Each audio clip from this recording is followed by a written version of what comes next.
It is being filled by the present company that is operating now. You are refilling it now? Yes. Where is the example of it? You can go to that Complementary mining framework to a much more rationally ordered, organized mining. Yes, they are aggregated.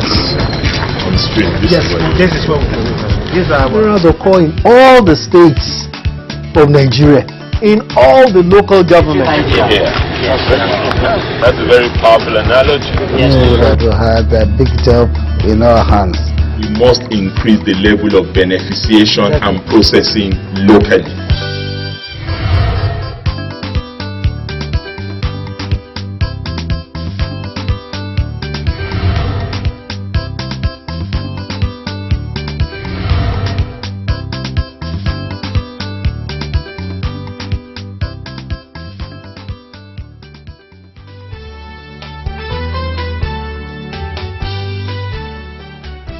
Stakeholders in the solid minerals sector have said time and again that the single most important component that can help promote investment in Nigeria's mining industry is the availability and access to qualitative geological data. In fact, it is almost impossible to carry out mining activities without adequate and accurate data. Today's edition of Mining in Nigeria takes a look at this crucial component of mining, availability of data in the Nigerian mining industry. We take a break, and when we return, a look at major happenings in the Ministry of Mines and Steel Development. Stay with us. The environment is where society lives. Destroy it, destroy society. Illegal mining destroys the environment through ecological disturbance, destruction of natural flora and fauna, pollution of air, land and water, instability of soil and rock masses, landscape degradation and radiation hazards, waste of arable land, economic crops and trees, causing socio-environment problems. Stop illegal mining, protect the environment, preserve our society.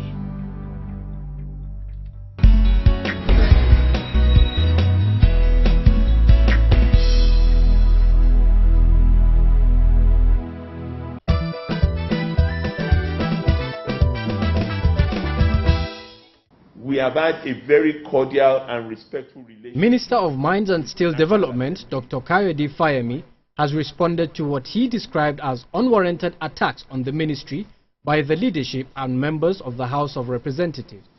This relates to issues surrounding the Ajaokuta Steel Company. While addressing a press conference last week, the minister said it has become necessary to set the record straight and correct some of the misconceptions being peddled by the House to discredit the sincere work of the ministry towards the development of the sector for the good of the country. The minister wondered why the planned concession of the Ajaokuta Steel Complex would become an issue at this point in time, noting that the planned concessionaire was included in the 2017 budget proposal, which was passed into law by the National Assembly with an appropriation of over 2 billion naira approved for the purpose. We requested in budget 2017 for the reconcessioning of Ajaokuta, and we'll give you copies of the current budget, which you can also independently access from the Ministry of Planning. The same House of Representatives, the same National Assembly approved for us for concessioning, in fact that is the title, concessioning of Ajaokuta Steel Company Limited, 2 billion naira. So I found it surprising when I listened to what the Right Honourable Speaker said on the floor, and also when he went to Ajaokuta,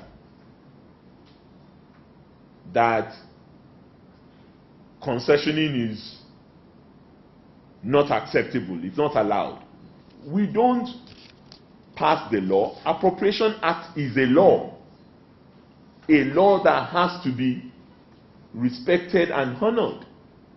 We didn't put any of these figures there. Yes, we requested for it, but they could have rejected. There are things we requested for that were rejected. But if this same National Assembly passed this law, and all that we have done was to commence the process of implementing what is in the law, I really want to find out what is our offense, please. He said the apprehensions being expressed over the pace of work at the complex is unfounded. Dr. Fayemi urged Nigerians to wait for the technical audit currently being undertaken by experts. The report, he said, is due by mid-April this year. We have had a very cordial and respectful relationship with the National Assembly. There's no time we have been invited. As I've indicated to you, there have been four sittings on Ajaokuta alone. And we've been present at every single one. Different committee level and then one sectoral debate. This was the only sectoral debate that they called that we were not present at. And with an explanation, because we wrote, we informed the leadership of the House that we would not be available. Please give us another date. Dr. Fayemi disclosed that Nigeria has spent more than $8 billion on the complex since the project began in 1979 with no meaningful results. This state of affairs, he said, informed federal government's decision to stop further spending on the project. Meanwhile, following another nationally televised debate on the Ajaokuta Steel Complex by the House of Representatives on Thursday, March 15, 2018, the Ministry of Mines and Steel Development has issued a statement to the effect that, whilst the ministers are convinced that the honourable members mean well, there seems to be a gross misunderstanding of some facts around the concessioning or otherwise of Ajaokuta Steel Company. For the purpose of clarity, the ministry wishes to state that it has not contracted any transactional advisor for the concessioning of Ajaokuta Steel Company as wrongly asserted by the House. The process for the appointment of a transactional advisor is on, but cannot be completed until it gets the approval of the Federal Executive Council. The ministry has not spent a dime from the 2.1 billion naira appropriated by the House for the concessioning of Ajaokuta Steel Company in the 2017 appropriation law. The mediation process that led to the amicable settlement of the encumbrances on Ajaokuta Steel Complex has not ended. There are still a few more steps to be taken as outlined in the terms of out-of-court settlement, and the ministry is following up on this. The ministry also wants to put it in record that no one has been hired, even as it states its commitment to making Ajaokuta Steel Plant function effectively.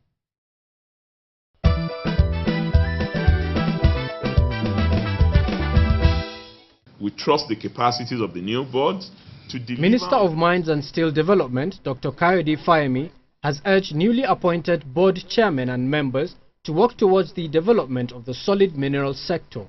He was speaking during the inauguration of new members of the boards of 4 agencies under the Ministry of Mines and Steel Development. The agencies are the Nigerian Geological Survey Agency, NGSA, Council of Nigerian Mining Engineers and Geoscientists, COMEG, Nigerian Metallurgical Development Center, NMDC, and the National Steel Raw Materials Exploration Agency. Mr. Emabasi was appointed chairman of the NGSA board, while Chief Godspower Okoye and Barrister Sebastian Ibezim will chair COMEG and NMDC boards respectively. The Steel Raw Materials Exploration Agency board will now be chaired by Dr. Yomi Fini. While inaugurating the board, Dr. Fayemi said it is important for the new appointees to bring their wealth of experience to bear on their agencies to move the mining industry forward, in line with the economic recovery and growth plan of the federal government. I therefore call on all concerned to study and strictly adhere to the laid down laws that have clearly defined the roles and responsibilities of the board members. We have made available to all chairmen and board members the Nigerian Mining and Minerals Act 2007, the mining laws that oversees the sector. We've also made available the mining policy, the mining guidelines, and other relevant documents that we believe would be of assistance to introducing yourself to the sector if you are not already familiar with the sector. Speaking on behalf of the newly inaugurated chairman, Mr. Emabasi expressed gratitude for the opportunity given them to serve, saying that they will perform their duties diligently and lawfully. And we must all be appreciative to the President of the Federal Republic of Nigeria for thinking it wise and deeming it fit to get also appointed to help in driving the administration to some good notes. Earlier in his opening remarks, the Permanent Secretary of the Ministry of Mines and Steel Development, Dr. Abdul Qadir Muazu, noted that whilst the board will not be involved in the day-to-day running of the agencies, they are expected to provide policy direction. I wish to remind you that governing boards of parastatals are part-time boards. They are not executive boards. And they are constituted to provide policy direction for achieving the mandates of the various agencies, as provided in their respective acts. The day-to-day running of the agencies rests with the respective management teams of the various agencies. I also wish to remind us that boards are supposed to report directly to the Honorable Minister. Other dignitaries at the event include one-time Minister of Solid Minerals, Alhaji Sharafa Tunji Ishola, Member of the House of Representatives, Honorable Abdullahi Usman, and President of Nigerian Mining and Geosciences Society, Professor Silas Dada.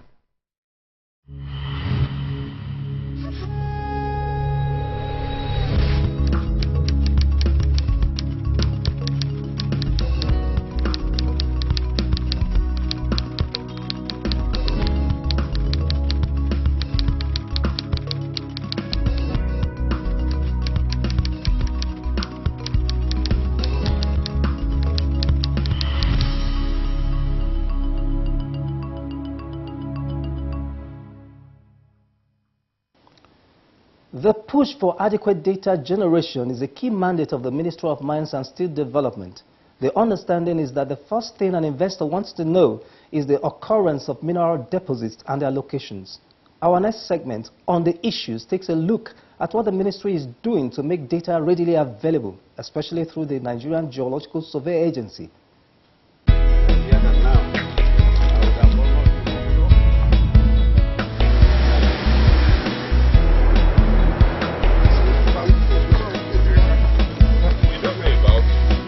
That information on your fingertips.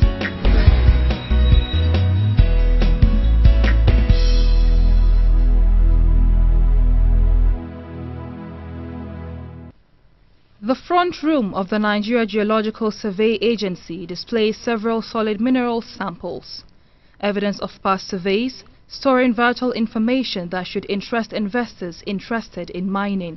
Why then is it that when the challenges militating against the development of the mining sector are being cited, the non-availability of geoscientific data comes up?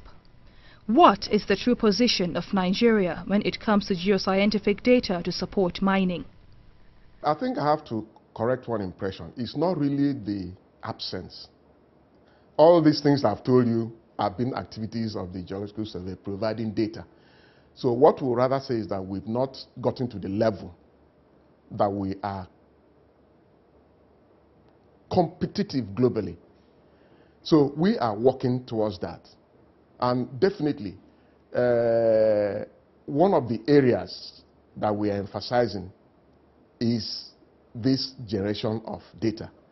And one of the challenges we've had in the past is inconsistency of policies. Oftentimes, different administrations have come with their own different areas of preference. It may not be mining, it may be some other place. And because of that, the funding profile for the sector has been very abysmal. The Nigeria Geological Survey Agency is the body tasked, amongst other things, to provide geoscientific data to support mining activities, a task they have been performing since pre-colonial times. The successes of the NGSA are what gave Nigeria the first boom in solid mineral mining decades ago. By next year, 2019, the Geological Survey will be a century, that is 100 years old. And Geological Survey was actually instrumental to the discovery of a lot of the minerals that Nigeria depended on pre-independence. That is the tin, the columbite, the gold, the limestone, the coal, and many others. So basically, the geological survey was established to ensure that mineral resources of Nigeria are properly captured. Of truth, the availability of adequate geological data can easily point an investor to where the minerals are deposited.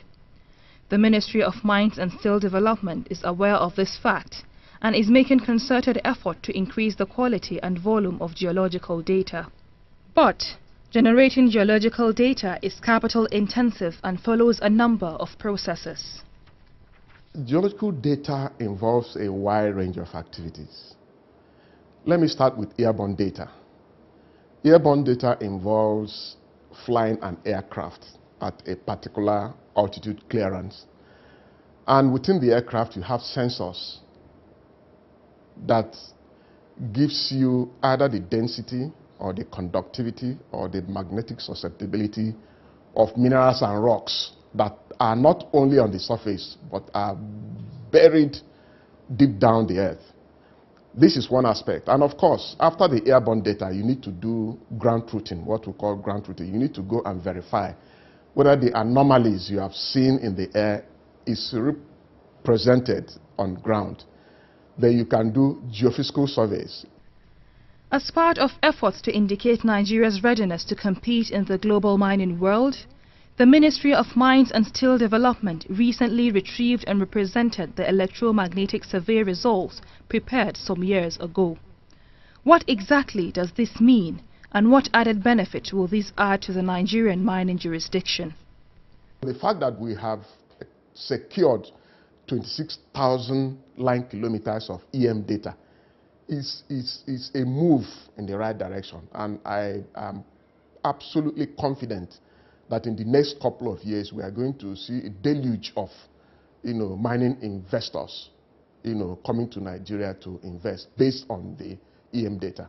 And moreover, EM data is basically a higher resolution information, because we had already done the magnetic, radiometric, and gravity airborne data. But EM data is like getting to the next level of higher resolution that will actually interest a lot of investors, because it properly defines metallic minerals, minerals of high conductivity, and many other minerals that do respond to the signals of EM. Moving on from the successes recorded with the formal presentation of the airborne electromagnetic survey data to the world, the Ministry of Mines and Steel Development is set to carry out more geoscientific surveys, as well as improve capacity for testing minerals. This, the minister stated while defending the 2018 budget before lawmakers at the National Assembly. We are interested, and it's a priority issue, to generate qualitative geological data, because what we have now in this electromagnetic survey that we have retrieved gives us information that is definitive, but you still need to do what in geology they call ground truthing. In the areas that you find to be mineral rich, you then need to do drilling and do additional work, and that is what we believe we would focus on.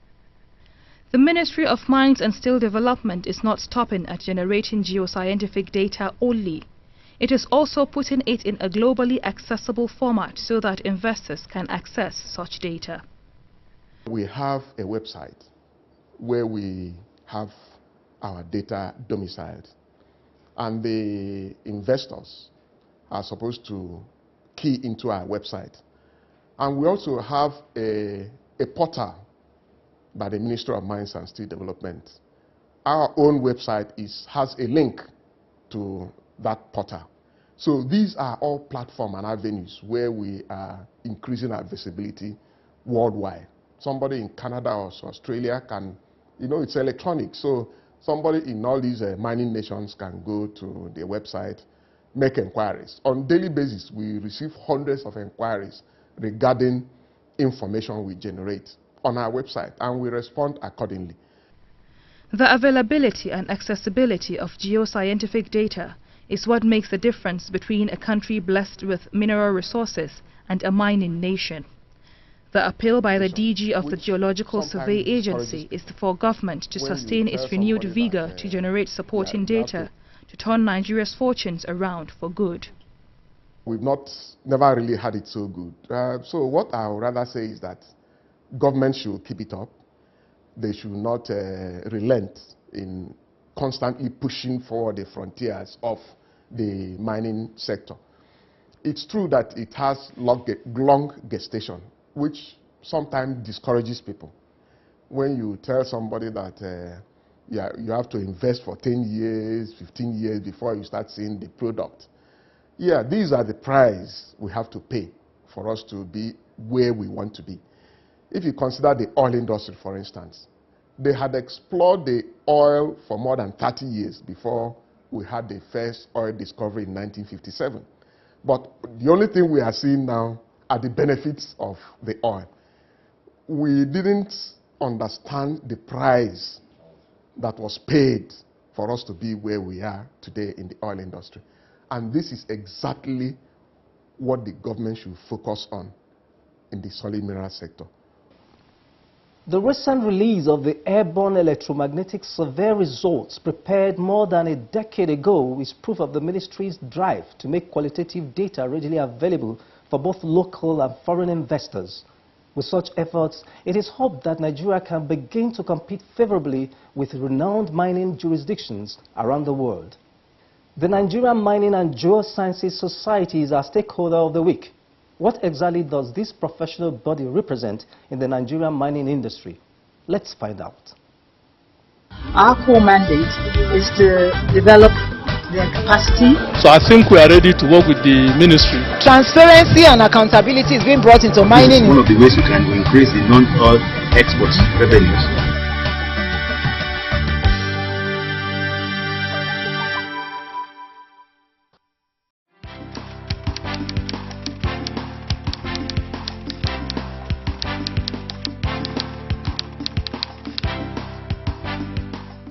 Well, NMGS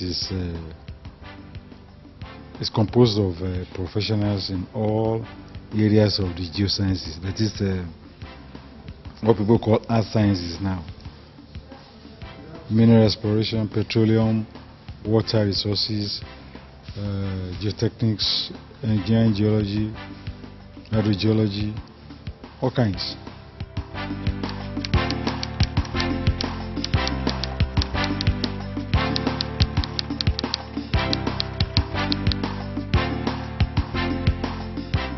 Government is losing money. The mining companies, small and medium, they cannot register because they have to pass through COMEG. We have to know that these people are competent people. So long as that is not done, the ministry is losing money. The country is not moving forward in terms of the development of the mining sector.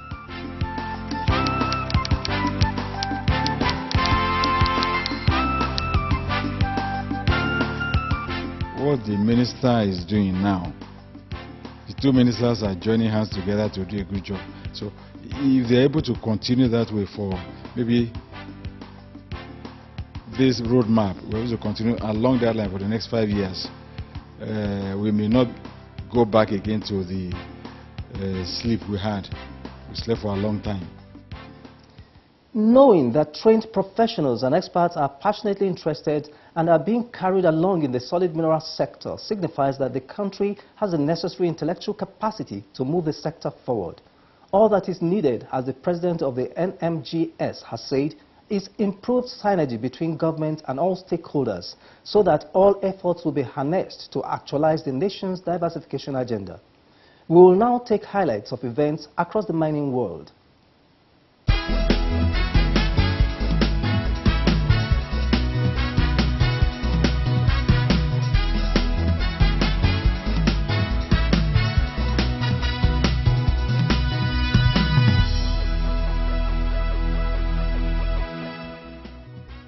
Supply of diamonds is expected to contract by 3.4% to 147 million carats in 2018. This is against consistent increases over the last couple of years and by 11% in 2017. Production is expected to decline from two of the world's top diamond producers. The Democratic Republic of Congo is set to launch new monitoring and tracing mechanisms to overcome the challenges of child labor in cobalt and copper production. Congo is the world's largest producer of cobalt, accounting for more than half of the world's supply. 1/5 of this cobalt is, however, mined by informal miners, some of which are children. Shipments of Coal India Limited have risen 4.8% from last year. There has also been an increase in output for a 7th straight month as power plants increased fuel to renew stockpiles and meet the rising demand for electricity. Leader of the world's biggest miner, Andrew Mackenzie of BHP, has called on all producers and executives from steel-dependent companies to meet with US President Donald Trump to fight the planned increase of import tariff on steel and aluminium. Whereas Trump believes the tariff increase to 25% and 10% for steel and aluminium respectively will safeguard American jobs, industry players believe the impact of the price hike on the auto and oil industries will destroy more jobs than create. As the days go by, we continue to witness the transformation taking place in the solid mineral sector with a strong desire to make mining a big contributor to the nation's economy. Today's edition has been another expose into the activities of the Ministry of Mines and Steel Development in pursuance of this mandate. Do join us same time next week as we go on another amazing journey into the solid mineral sector in Nigeria. Bye for now.